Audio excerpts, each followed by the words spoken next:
There's no better way to add a pop of seasonal colour to the garden than with bulbs. You can plant them in big, bold groups amongst your shrubs and perennials. You can plant them in drifts beneath deciduous trees, or if you're tight on space, they look just gorgeous growing in pots.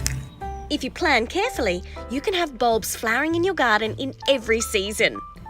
Autumn is the time to plant all of those showy spring flowering varieties, like daffodils, anemones, ranunculi, tulips and freesias.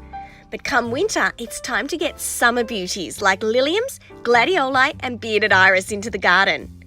And as soon as spring hits, you can turn your attention to planting more stunners like Dahlias, Hippeastrums and Water Lilies for a riot of colour. I love the anticipation of planting a bulb, waiting for those green shoots to poke their way through the soil, grow, burst into bloom and put on a spectacular show, and then slip silently back into the soil. They can look deceptively delicate, but many are tough, drought-resistant and easy to grow. Most bulbs like to bask in the sunshine, so choose an open, sunny spot with well-drained soil. Now, as a general rule, bulbs like to be planted about 2 to 3 times as deep as they are wide. But don't worry too much because the spacing and the depth is always on the back of the packet. They also like to be planted pointy end up, with the exception of ranunculi, which like to be planted claw down. Now, I also like to give them a good dose of complete bulb food, both at planting time and again when they finish flowering.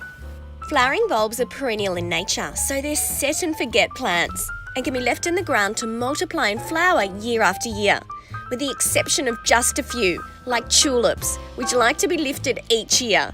No matter how small your garden is, there's always room for a few bulbs in decorative pots. So keep an eye out for some of those petite pretties, so miniature daffodils, anemones, spring starflowers, the small bulbs that are tailor-made for pots. But I also like to grow a few of the classics, like the spring flowering daffodils, hyacinths and tulips in decorative pots or window box planters.